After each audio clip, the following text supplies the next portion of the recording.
thank you for coming tonight and to the second edition of our new program series, Inner Workings. We had the first edition that was all going into the background of collecting from different perspectives. Now we're kind of juggling right into archives for this edition. So wanted firstly to mention that we do have a special exhibition that will be opening up on August 21st. And that's for Alex Katz Theater and Dance, so very excited for that. You can always find our upcoming openings and events on our website, MCASD.org. We also have our annual gala coming up as well, and that's on September 6th.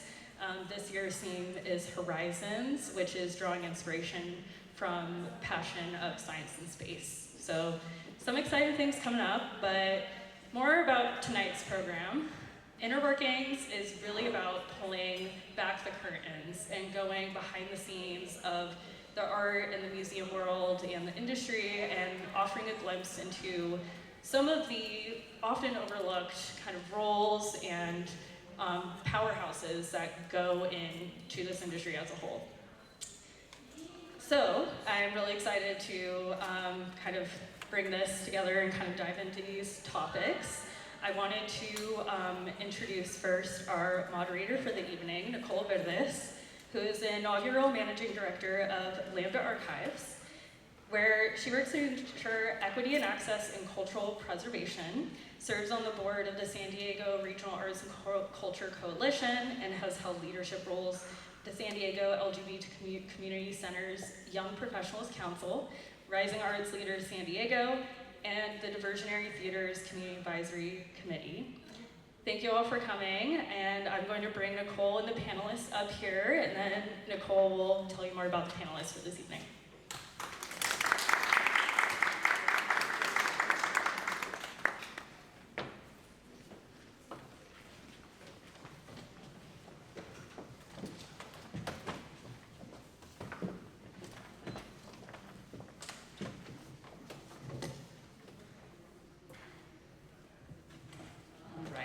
Set up there. I'm going to go ahead and start introducing folks. Thanks everybody for being here tonight. Our first panelist to my left is Pamela Vatican. She's been the project coordinator of California Revealed since its inception in 2010 and became the director in early 2019. She most enjoys working with partner organizations at regional workshops, meeting people and their collections on the ground, and offering guidance and encouragement for long-term collections care. She has a Master of Arts degree in Moving Image Archiving and Preservation from New York University. She is also a core member of the Community Archiving Workshop and serves on the board of the Center for Home Movies. Welcome. Noel Nguyen is a San Diego-based artist involved with Scanners Archive, a nonprofit arts organization centered around DIY or do-it-yourself community and culture.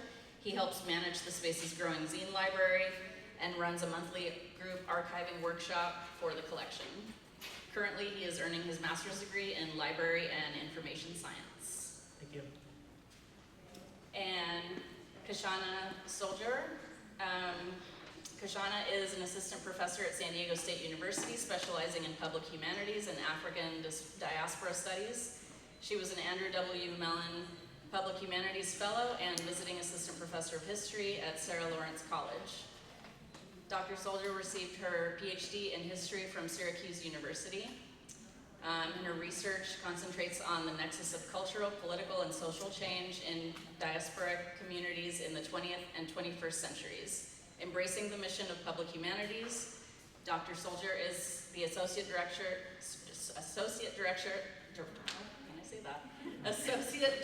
of the Public and Oral History Center and the Associate Director of the Institute for the Arts, Humanities, and Social Justice at SDSU. She developed several initiatives, including curated exhibitions, digital oral history projects, archival and preservation projects, and podcasts, as well as partnered with Humanities New York, the National Endowment for the Humanities, Old Town State Historic Park, the United Nations Volunteer Program, the Hudson River Museum, and the Yonkers Public Library. Let's give it up for our panelists. So we're going to jump in with some kind of foundational questions about the work that these folks do, where they work, what they do, how they do it. I'm going to start off with just a very general question. Can you each briefly describe your archive and what drives your work as a storyteller and caretaker of cultural memory? Sure. Okay, down one. All right. Hi, everyone. Nice to be here. I'm Pamela Vatican, and California Revealed is a statewide initiative. So we're basically like a collection of collections serving museums, archives, historical societies, and we help them digitize collections related to California history, art, culture. And what really, I think, drives our mission is filling in the gaps of our histories, really trying to embrace histories that haven't been historically included, that have been marginalized. So that's what drives me, especially now when certain people are trying to suppress our histories and really trying to include everyone in the process of archiving and sharing their story. Hi, so I'm Noel. I'm a volunteer with Scanners Archive, and Scanners Archive is it's a volunteer-run nonprofit. It's a very multi-use space.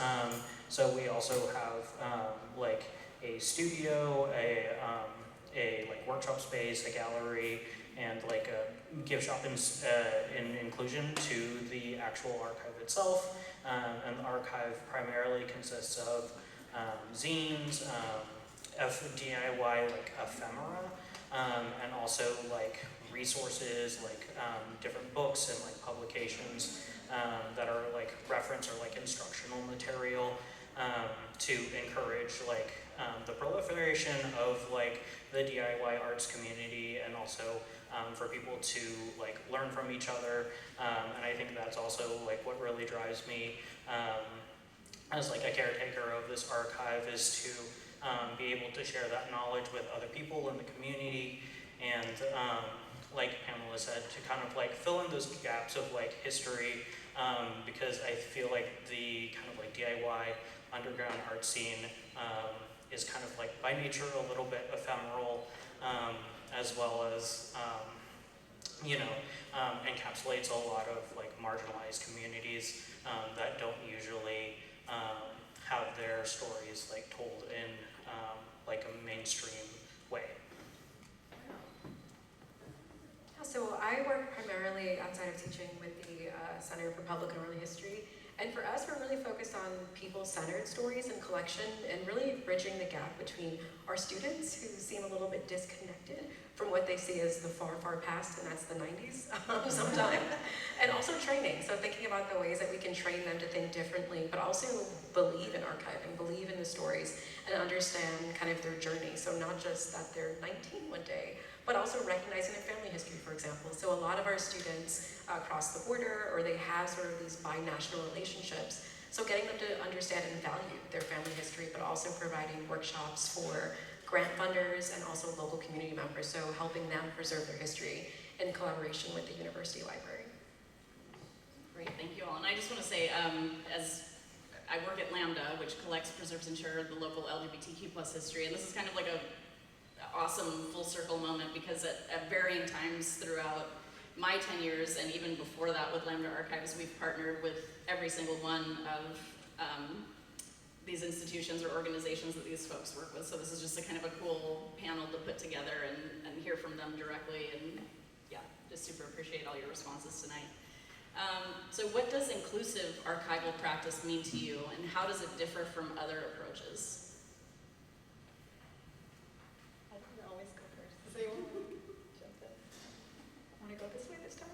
Okay, cool.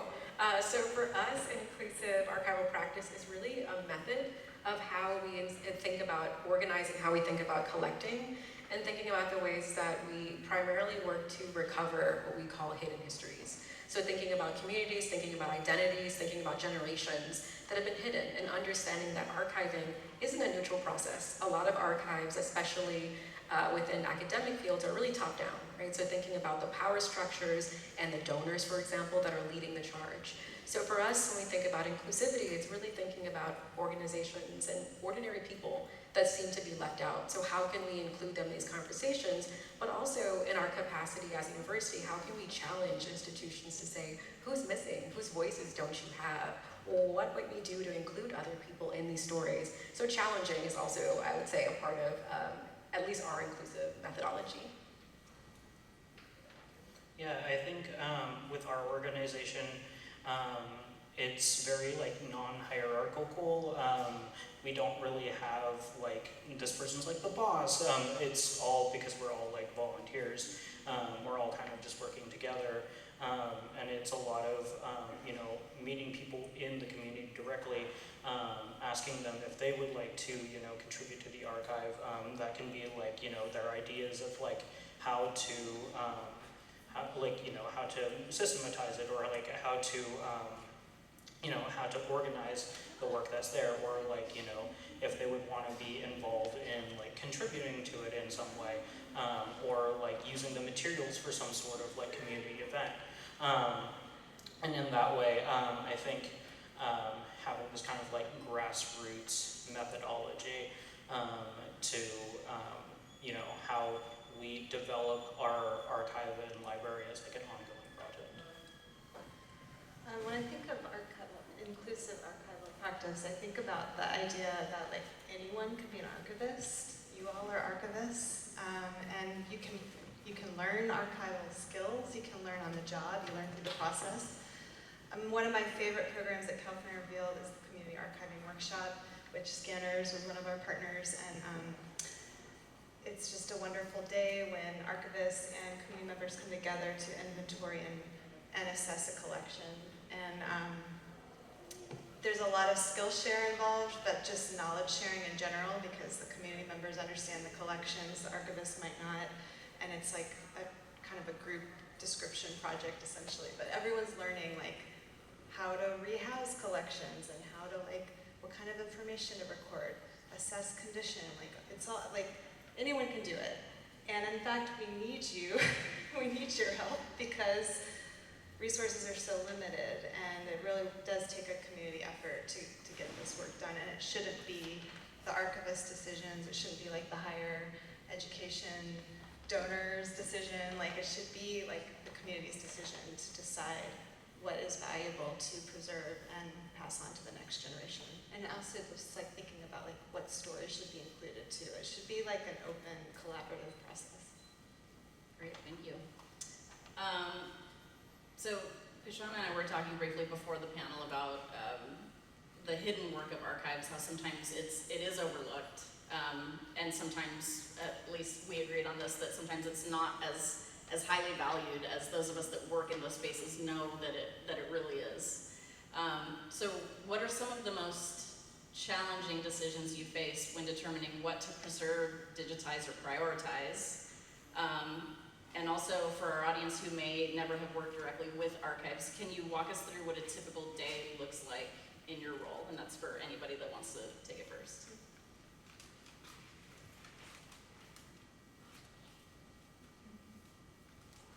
I don't mind going, if that helps. So it's really difficult, especially at SDSU. We are a state institution. We do our best to support as many communities as possible, but one of the things that I'm always honest about is we have limited space. We're a center, we're not a library, and the library has its own ideas, rules, and regulations. So a lot of where the challenges come from is we work a lot with community members who are clearing out deceased relatives' attics and garages, or they're doing a yard sale, and I'm like, is this valuable? Should I kind of keep it? So a lot of my work comes in with, I like to say, boxes and bins, which for me is exciting and fun. I think there's a lot of treasures that are hidden. But what's difficult for me is being honest with family members and saying, we would love to preserve this, but it has mold, and we cannot take anything that has mold. So being honest about our capacity to preserve things that you just can't at this point. Or thinking about encouraging family members before they donate to think about digitizing. So we do a lot of work with, if you have those old family videos that are, especially that have a lot of important landmarks in the background, we do a lot of work with digitizing so we don't have to take the physical VHSs. But I would say kind of day to day what I do, it's kind of a mix of instruction, preservation, and truth telling is what I like to say. So my day typically starts with looking over our grant process and figuring out how much money. I think that's an uncomfortable word, especially now with all of the loss in funding, but being honest about our capacity to recognize that this labor should be compensated if we can. So figuring out what we can do that will be paid, and then volunteer work, and then kind of working with communities to encourage them. A lot of the communities I work with feel that their stories are either overlooked or they've been taken. So encouraging community members to know that they have authority, so sharing that authority and doing some training around that, and then kind of doing the preservation piece. I think one of the most challenging things for us right now is that like the Scanners archive is pretty young. Like the space that it's been in has only been there for like not even 2 years, like a little under 2 years. So there's a lot of space for growth there. We're not like, you know, hurting for space yet, but I can totally see us getting there with the amount of you know, donations that we get, the amount of stuff that we save from like our different workshops and community events that we run. So I think right now the biggest challenge for me is to kind of like come up with management solutions for that. Whether that is like, you know, trying to think of, you know, how can we reorganize things to like, you know, make space or like consolidate. Like you said, like getting rid of anything that is in like too poor of condition.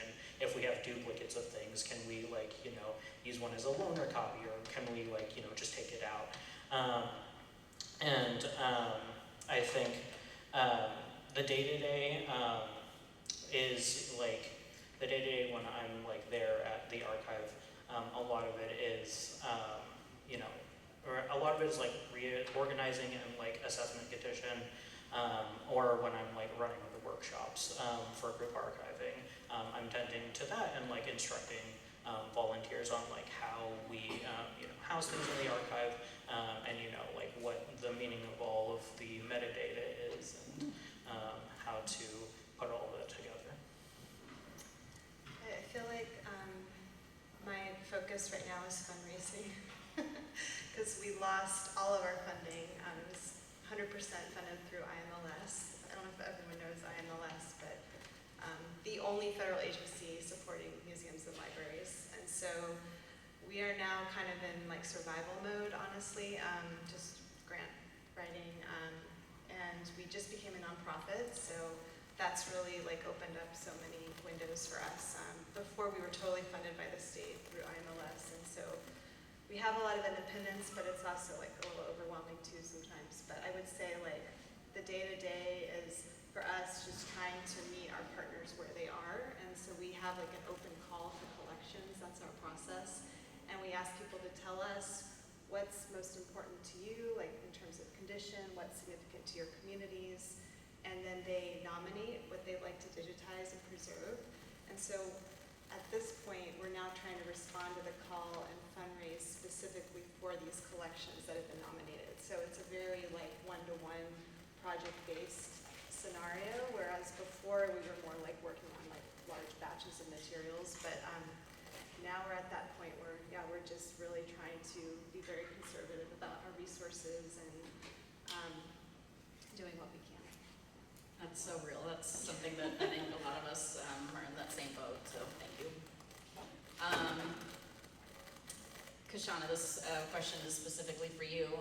How do you approach archiving stories from communities that have historically been excluded from institutional collections? You kind of answered that, so here's another question to kind of elaborate on that. What ethical considerations arise when digitizing and sharing cultural materials, particularly from those from historically marginalized communities? Absolutely, I'm so glad you asked that. I think sometimes you underestimate some of the ethical questions that we argue about, especially because I think you tussle between trying to get more information out, but then also respecting community members' desires, needs, and safety, if I'm being honest. A lot of our work includes preserving stories of undocumented students and their families, thinking about folks who are in various levels of naturalization. So often we have to have conversations about, do we give someone a pseudonym? Can they remain anonymous? Should we wait 2 years before we post this? Should we only post the first 2 minutes of their journey? What can we share to inspire and connect communities, but what can we do to mitigate harm?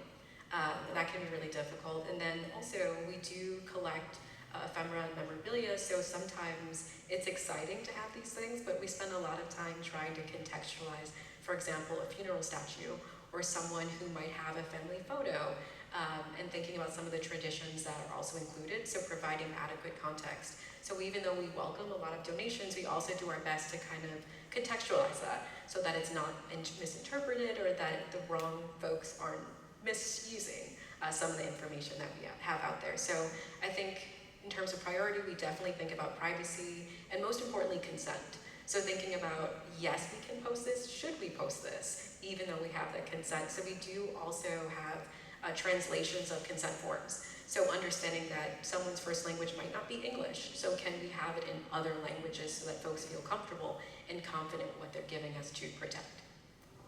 Great, thank you.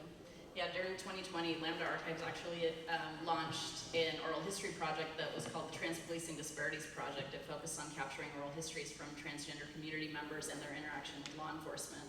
As you can imagine, there were several privacy concerns that not only the people that were giving the interviews had, but we did as an organization as well, and it completely changed the way we looked at something as simple as the authorization form to collect the oral history. And some people did, in fact, give specific instruction to be so specific to say, I don't want this to be released for another 10 years, don't release it at all, you can do this with it, but not this with it. So it's very important, obviously, those of us that work in communities and do this community work, to listen to the people that we're collecting histories from to make sure that we're respecting privacy and other issues. Pamela, this next question is for you. Through California Revealed, you've helped make countless collections accessible online. How has digital access changed the way people engage with archival materials? Well, I know, well, first of all, I want to say that this is just the beginning, because we've been around for 15 years, and we've always been preservation-minded, and that's been our mission and our goal. But then, because we're publicly funded, everything is publicly available, which isn't always appropriate, as we just talked about. So, in that sense, like the public access piece has almost been like a cherry on top. It's like, oh yeah, and also everything's available, but we don't really know, honestly, I don't think we really know what the possibilities are of this like availability of collections. Like, I know people are making documentary films, I know they're making podcasts and art pieces, and I know people are discovering like their grandmother's voice for the first time. We definitely get like anecdotes like that, but yeah, I want to say I don't really know, because we're not actually tracking like use in that way. I know like most people are California based. We definitely have people outside, all over internationally, because it's online. But yeah, I don't really know, and I'm like really excited about that, because I would love to do more projects that focus on like the public access piece. Mm-hmm. And I'm also really excited now that we do have collections online. We do have a lovely website, californiarevealed.org, but we don't have like all the tools in place to really like map collections and see like the connections through space and time. And that's exciting. That would be exciting to see if we could, get the funding to make it happen. Mm-hmm. But I would love to do more like online exhibits and have more interaction, because you can't really like collect. It would be nice if users could come in and like play with the collections, or like respond and maybe even contribute their own stories. Like, there's just so many possibilities. But right now it's like kind of a typical website of collections. Yeah. And then how do you see your role as extending beyond preservation to active storytelling? Oh gosh. I think of us as stewards of the story, and we just make the collections available. It's definitely not our story to tell. Like, we really respect like the storyteller. Yeah, so we tend to like try to be impartial and unbiased, and we're like a platform, which I don't mean to get out of that question, but I feel like I am. I mean, I definitely gravitate towards certain stories, you know, of like marginalized, underrepresented stories, but I know that there's so much that's still out there that hasn't been said, and I think it's important to leave the space for that, you know. Thank you. Noelle, working with group archives can present unique challenges. How do you facilitate collaborative archiving processes? I think it really starts with making the barrier of entry very low. I try to, you know, make sure people know that archiving isn't like this really complicated and scary process. You know, we're gonna walk you through the steps, and you're gonna be able to see like every part of the process, and also, you know, be able to learn like while you're doing it. Like, nobody's going to kind of like leave you out to dry for this, and it's also kind of like become like a social like community activity in that way, which I think is both like really beautiful, and then also kind of like breaks that tension of like, oh, you know, I have my friend here, we're like talking out like whenever we're processing like this this donation or this zine, and you know, I'm also there to kind of like help. Usually like when I actually run the workshops, I end up not being able to like archive a lot of stuff myself, just because I'm like flitting around and helping instruct. But yeah, it's like also just becomes like a great way to meet other people in like the scene and the community, and also have them like discuss like the actual like archive material that they're working with. So in that way, I think it kind of like comes full circle to like engage people.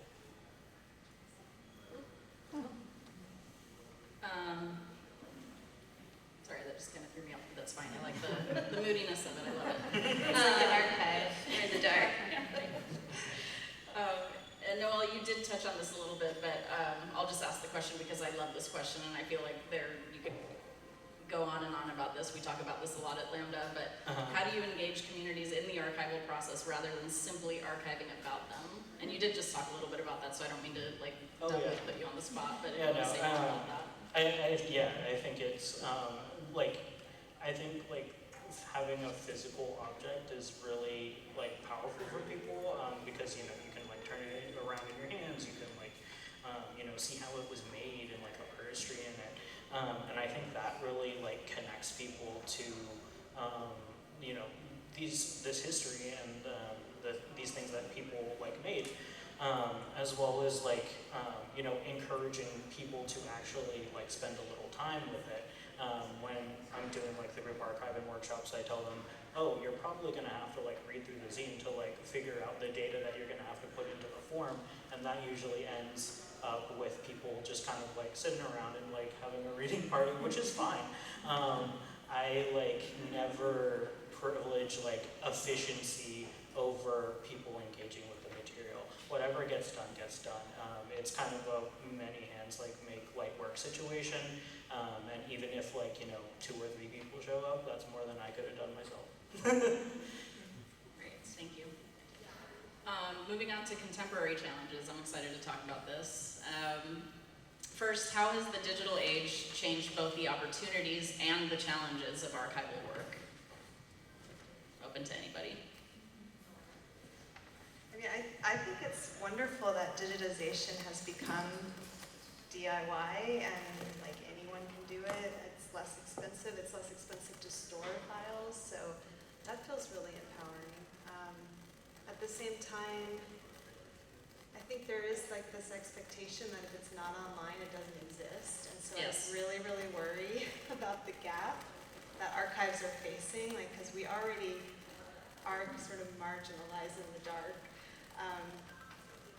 And like we are giving people a taste, but definitely not everything, and I think people might just take that for granted. Others? Yeah, really quickly, something that I learned about in training was, yes, digitizing is really exciting and it invites a lot more eyes, even globally, to think about some of the topics that often feel marginal. One thing that I learned about is data breaches, which I was unprepared for. So yes, it's exciting to collect all these things, but once it's out there, you lose control of some of that in ways that are disturbing that I was unaware of. So I think one of the things that's kind of at the top of my mind, especially this year, is how can we protect the data? And how can we make sure that especially sensitive topics, like you mentioned, and also thinking about the stories, how can we make sure that we're not putting anyone in harm's way? So that's at the top. It's very exciting to get that out there, but we also have to be very careful. I'm going to ask this, we're back. I'll ask this next question, but I'll preface it by saying I would like to just have you focus on specifically the moment that we're in right now in this country. What are the most, and you can obviously answer it any way you want, but if you could just kind of get there in your mind that this is where my mind goes with this question. So what are the most pressing threats to the materials you're working to preserve? Yeah, I think what the stories we're trying to tell are like intentionally trying to be silenced. I mean, I've been thinking about, like, we recently did a community-based digitization mobile memory lab event at Manzanar National Historic Site for their annual pilgrimage, and it was such a powerful event because people were remembering Manzanar, but we are in a Manzanar moment, and people were yelling out, "No more Manzanars." And it's like, well, people aren't remembering, and it is an active process. Like, history can repeat itself if we're not remembering and telling these stories, and I really worry that there is intentional suppression. I do feel very vulnerable because our mission is, very EDI driven, whatever you want to call it. And yeah, that does make us vulnerable. I mean, I do feel like in California we're somewhat privileged, protected, but yeah, I really, really do worry about that. And we don't have the funding, so like that is a direct threat. I mean, we did lose our federal funding because they are trying, Trump and his people are trying to take away, freedom of speech, freedom of information, and our history. So it's a scary time. Yeah, I agree with everything you said, and like similarly, pressing threats to like things that we like archive and collect are like, I guess on a more individual level, like zines are, and like stuff that is like distributed that like we collect are often like explicitly political in nature. There's no like best practice for like protecting yourself when you make this stuff and distribute it. So I do worry for the individuals who are making this artwork and who are part of these communities because they are like very vulnerable. I mean, I guess it's not like directly like the materials themselves, but like you need the community to like for these materials to exist. Yeah, I think the only thing that I would add to that is thinking about erasure both in terms of the community's funding and opportunities, but also pressures to take things down, which is always a pressing threat, especially working at an academic institution, that depending on what policies are passed down, we won't be able to say no. And for me, that's a pressing threat because the stories matter, the people matter, and if we take it down, then what do we do with it? Where does it go? And is there even a possibility to bring it back? Yeah, there was very early on in this administration, there was a very brief conversation that happened at Lambda Archives, and I say that somewhat jokingly because it was a very brief conversation where we had a board member that asked, well, should we scrub anything on our website? But we're a queer community-focused archive. There's nothing to scrub. It's either leave it up or take it down entirely. So, the conversation lasted literally 30 seconds. but it is, you know, to even think that we would be having that conversation at any point, and I've been involved with Lambda for 10 years, and 10 years if you would have told me, we would be sitting there thinking, should we scrub the website? It's just, it's unbelievable, but that is, you know, those are actual legit conversations that are happening. Looking forward, and these last 3 questions are for anybody on the panel. What emerging technologies or approaches are you most excited about for the future of archival work? I don't mind starting. I'm really excited about one particular project. So AI, of course, has its challenges and benefits, but one of the things as someone who works in oral history, if you don't know, transcription takes a very, very long time. So an hour-long interview can take between 4 to 8 hours to process, especially if you think about translation, subtitling, all of the things. So AI-assisted transcription is something that we're very excited but also nervous about in terms of data privacy and security. But I would also say kind of immersive experiences like augmented reality. We are so excited because oftentimes as a faculty member, students think that these rotting piles of junk, as they like to say, don't matter. So we're really excited to breathe new life into them by using augmented reality. So one of the projects that I worked on at a previous institution was the Carnegie Library in Yonkers was demolished in the 70s. So we're bringing it back to life through augmented reality, using photographs, using images, using audio from previous librarians so that students who have never been able to see or experience a space can now put a headset on and experience that moment as it was, and kind of building it in different times. So everything from the 1940s to the 70s, to also see the transition of even community members coming into the spaces, how libraries were kind of collecting materials. So that's so exciting for me as a teacher. Very cool. I mean, I'd say like I'm also really excited about automatic transcription because we were actually asked by the state library to make all of our collections accessible like today. So we used AI, you know, whispered technology, which is open source free, and now we have transcriptions, and it's an amazing gift for everyone, not just for those who need transcription, but everything's indexed, searchable, discoverable. We're also using AI to create image descriptions, and it's not always accurate, so that's a challenge, but very helpful as like a baseline to have that, and that's exciting.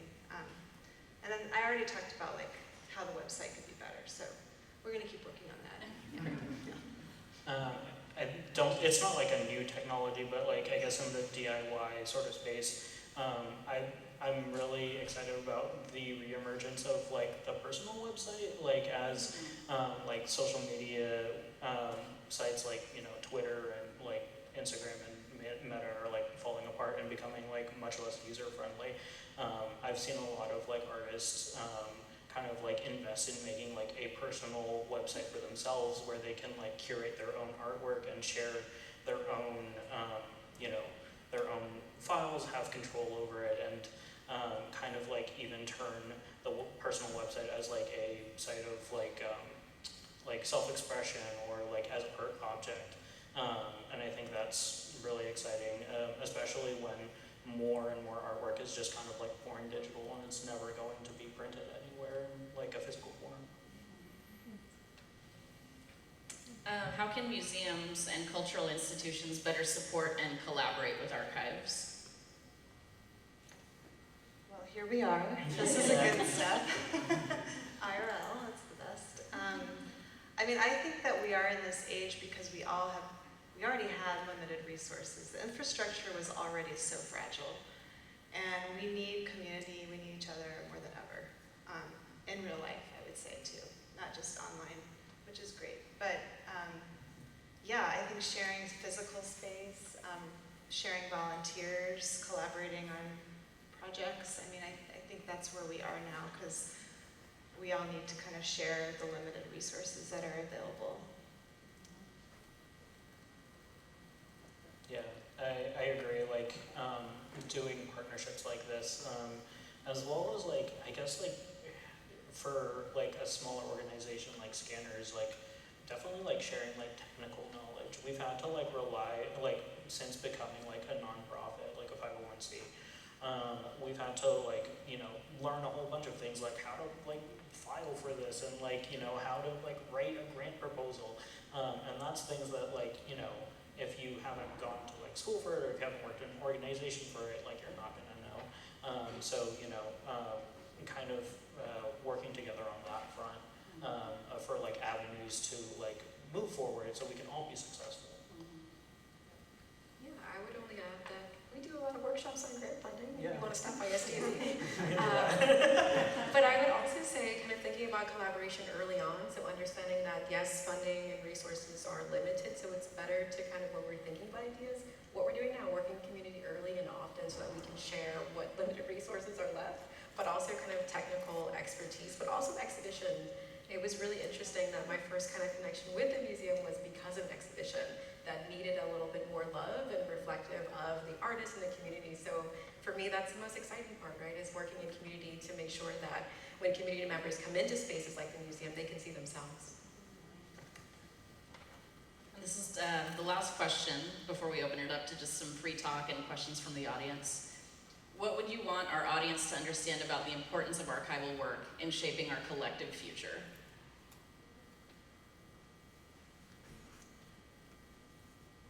Yeah, I mean, I would say that like the things that get documented are like kind of shape what we can or like are even allowed to remember. So like, you know, archiving these diverse experiences and viewpoints from different, you know, different walks of life and like, you know, outside of the mainstream culture is like helps make the future more equitable for everyone. I would add that especially now in this sort of very tense environment, archives are serving such an important role to tell the truth about individual people's communities and experiences. I think oftentimes when we look at the news and other forms of information telling, we're getting one narrative, and that singular narrative can't ever, right, talk about the diversity of the human experience. So archiving is such an important way of showing the array, right? The array and the diversity of how people live their everyday lives. So it's deeply personal work, and it's, I think, needed more now than ever. And I would add to, like, again, just going back to this idea of everyone being an archivist and that it is this kind of communal effort, and if you don't see your story represented in the archive, you can also start your own archive. And I think that's really empowering and exciting too, is that everyone can have their own community-based archive. And I'm going to add to that and kind of answer this question myself too. Something that is, it's a common theme when we talk to people in the community. I cannot tell you how many times we talk to people in the queer community about items they might have that they might want to potentially give to Lambda Archives. And there is a response that we hear over and over again, and it just kills us every time. They say, I don't think I have anything that important that you would want. And it's simply not true. You know, and we're all collectors of something, you know, so we all have something. And I can't tell you how many times somebody has come to us and said, do you happen to have the bar napkin or what it looked like from this bar that was open in the 70s and then they closed in the early 80s? And it's, you know, it's those kinds of things that people dismiss or they discredit in themselves. I do it too. I think I don't really have anything, you know, and I work at Lambda, you know, but I understand the thought process behind thinking, you know, that you may not have anything, but I think it is important to realize that when it comes down to it, these are people's lives, they're people's stories, and sometimes when people hear the word history, they think of these huge, significant events. They think about Stonewall, they think about the March on Washington. They're not thinking about what they might have sitting in the drawer that they're constantly adding to in the kitchen every week when they go out, when they go to an event, when they keep a pamphlet from a play, when they, whatever it is. But that's really what we're documenting, is people's lives and the way that they lived it. And those things end up being, although to individuals in the moment may not feel like a significant thing, I assure you that 30 years, 50 years from now, there will be people looking for the thing that you thought had no significance. Because we see it all the time and we have those conversations all the time.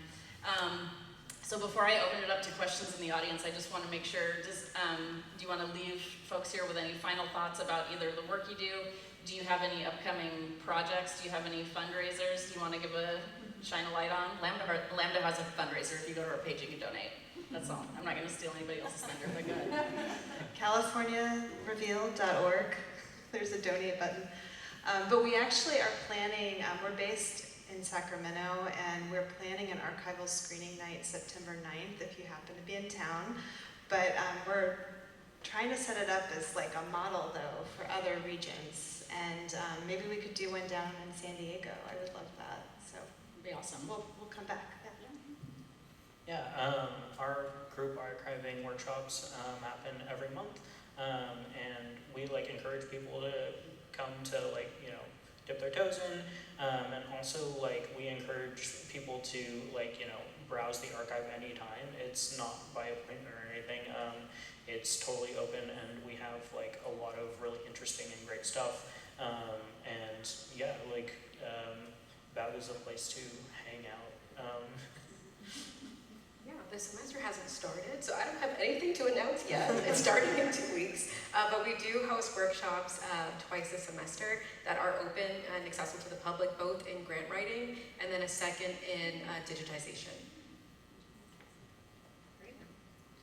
Let's open it up to any questions. Does anybody have any thoughts, questions? I just have a question about AI usage. I know you guys have been mentioning how communal and how personal archiving is. How do you foresee that AI might be impacting that while it is so helpful? From our experience using AI, like it's great. It saves a lot of time, but it's inaccurate. It's not like you can't depend on it. So I think there's always, I hope there will always be this level of skepticism when it comes to these kinds of tools. And you're always going to need like that human intervention or perception, analysis, contextualization. Like you need that human quality control really for now. These tools are only as smart as the information, it's information driven, right? So right now there are so many inaccuracies, and I'm grateful for it, but I would like us to be like healthily skeptical, like constantly with these tools, because I also worry about like where the data is going, which I think we've talked about. So.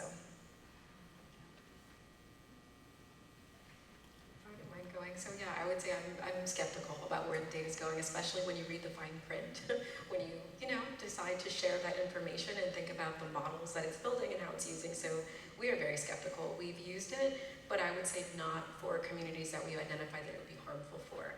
So anything where our grant says that it's public accessible, so we do have a California State Oral History project that's open to the public, and because it's publicly accessible, we have used it.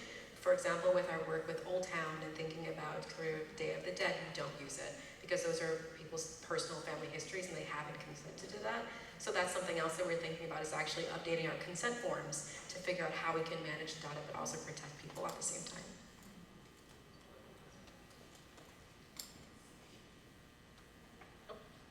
Go ahead.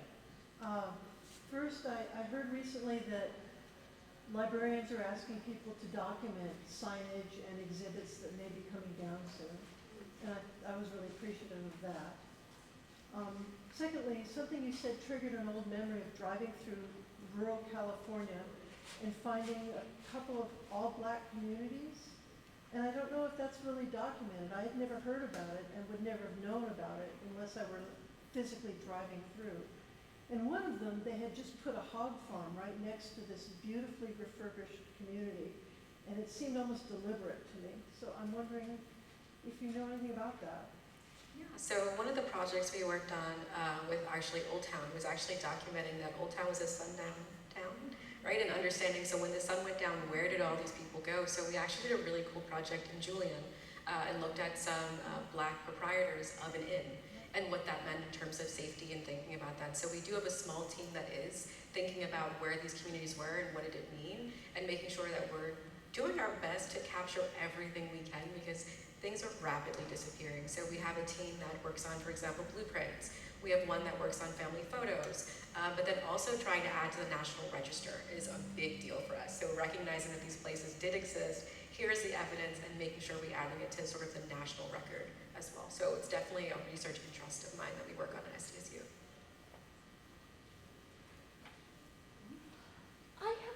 question regarding digitizing the collection, because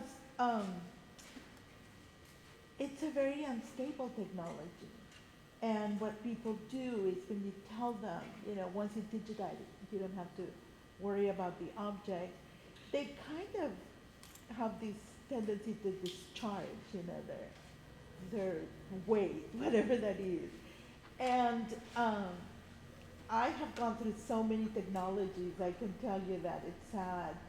I work a lot with newspapers, and a lot of them were lost when microfiche came about. So that is one of my questions. And then another is that you mentioned that objects that have mold are not collectible, but shouldn't we focus on figuring out how to save those objects, because they used to be collectible? Yeah. I mean, I think with mold, you just have to be really careful with it, but you can isolate it and treat it, but technically it's like really difficult to kill it. And so anything that's moldy really needs to be like cleaned and isolated, and like you can digitize it. I mean, it depends what we're talking about too, like magnetic media that's moldy. The issue is that the media itself is like not a stable carrier, right? So I would say that's like super high priority. If it's a moldy magnetic tape, it's like, okay, well we have to like not kill the mold because you can't, but it's like you kind of like freeze it, so to speak, like so it's not going to keep growing.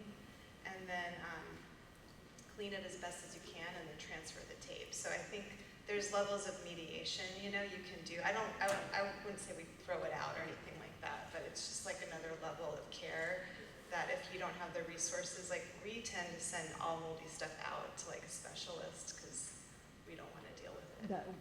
It becomes costly.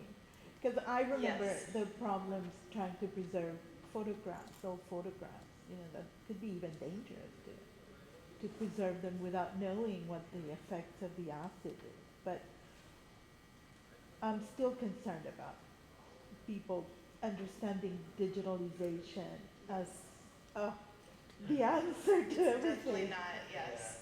Yeah.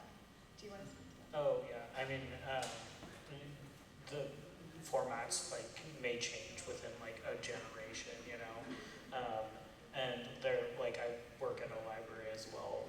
We do have a digitization, a memory lab basically, where you can transfer over formats and things. But I mean, if something's too old or you don't have the DVD adapters and things, then it can be very difficult. So having backups and regularly saving them elsewhere is usually best practice. I would add it to the list of challenges because I felt like we didn't have tons of time to go down the list, but we've been digitizing collections for 15 years and we have 1,000 terabytes or something, and it's terrifying. Terrifying terabytes. But you just have to be very proactive, and I think what we're learning too is we have to transfer these skills, train people to also focus on digital preservation, because it's not just now digitization, it's now digital preservation. And people do rely on us as their service, as their dams, but they shouldn't. I mean, we are taking care of the collections, but the idea is lots of copies keep stuff safe, or locks is the digital preservation kind of standard. So just redundant copies, and you just have to be very proactive. You can't just leave the drive on the shelf. It's almost harder than analog archiving in a lot of ways. So. I think the only thing that I would add about digitization is one thing that we try to do is keep multiple copies. So if there's a digital copy, then we have it on the cloud, in the drive, and then we also have the physical copy of the image or the blueprint or the map. And mold is tricky because we do have to send items out. It is costly. And also mold spreads is something that is part of the reason why there are sometimes, depending on what library organization, there are very specific rules about what we can and cannot use, because it will spread and it can take over. and it can damage other things as well, especially things that are fragile and that might not be in the properly preserved, especially things that the public is touching often. We have, okay, let's do 2 more questions. We have about 4 minutes, so go ahead and then. Is there any like bills or laws that you guys are aware of that you can like inform us on that kind of protect archiving, or like the kind of the stuff that you guys are telling us that might be taken down or at risk of taking down? Are there yeah, any bills or laws that we can look out for that are trying to take down this type of information? Or? Are we ready to organize? Yeah, it sounds like we need something like that. I mean, I feel like it's mostly like a local effort, like you were speaking about your connections with legislators. But yeah, I mean, we definitely need to protect ourselves, I think, and protect the archives. Yeah, so I was chatting with Pamela before the panel. Lambda is part of a coalition of archives throughout the state of California, and most of our advocacy efforts so far have been focused mostly on funding, but that's starting to take the shape of what else do we need to be talking about right now, because obviously there are so many things. So I don't have an answer directly to your question, but I can tell you that at least the coalition that we're part of, which is I think 13 different organizations, everything from Lambda to the Gene Autry Museum to the Santa Monica Historical Society, we're starting to have conversations and looking out for, because there's a lot of confusion around things that are coming out, and we just want to make sure that we're on top of it. We are working with Assemblymember Chris Ward's office, Senator Scott Wiener's office. Those are the 2 offices that we've been mainly working with, but I don't have a direct answer to your question. I'm sorry, I don't know if... No? Okay. And then... Yeah, well, first of all, thank you for being here and for all of this, but I wanted to share my husband, a local gallerist, and myself are forming what we call the San Diego Art Party. So there's the Democratic Party, the Republican Party, now the San Diego Art Party. We're going to have biannual physical in-person parties, mostly artists, art supporters, and arts leaders. We're going to have quarterly arts exchanges and so forth. Now that I've heard your presentations, I would like to archive some of the movement and the activities that we'll be doing. Can you share just one insight that I might hold on to as we begin this journey, which will last 3.5 years, by the way, and January 20th of 2029. I mean, I think it's wonderful you're thinking ahead already. And just going back to what Nicole was speaking to, you're probably in that stage now of just saving everything. I mean, that's what I would do. But then at the same time, we know down the road you won't be able to save and preserve everything. So there should probably be, I mean, I think about everything on our phones. Like there has to be like selection criteria, and you need to start like kind of thinking about what is the most significant part of like your archive or pieces of your archive. But then advocating for your history too is really important. And I love that you're thinking about that in the present moment. It's amazing. Well, yeah. Thanks to you guys. Do you want to add in? I would just say organization. I think one of the things that the more I do it, the more I realize that compartmentalizing as much as you can. So thinking about maybe public meetings, thinking about celebrations, thinking about how you want to organize and celebrate the work that you're doing will also help you with some of your priorities about not being able to hold on to everything, but remembering what it is that you want your legacy to be is what I encourage. And then my other big piece of advice is preservation sometimes can be costly, so thinking about who would you want to protect your legacy, what libraries or what repository institution would you like to share that piece of your life with? I would also consider, who you might want to partner with. I think having partners is very powerful. And right now it's important to be in community, so whatever your efforts will be throughout the life of the project, who might you not only capture their narratives, but who you might partner with to get a broader reach on what it is you're trying to accomplish. Yeah, and I guess like piggybacking off of that, I think like having intent with your collection and like thinking about like what kind of story you would want to tell with the objects inside of it and what you'd collect, can kind of like focus it, help focus it in, and also kind of like mediate the problem of like not being able to hold on to everything. All right. I think we're at time, but thank you so much to our panelists Thank you. and to everybody for coming out tonight. We super appreciate it. Check out Scanners Archive, California Revealed, Lambda Archives, SCSU. Check out programming, donate where you can, support us. And if you have any questions and panelists are willing to stick around a little bit, maybe you can catch them for a one-to-one. But thank you so much for coming out tonight. We super appreciate it.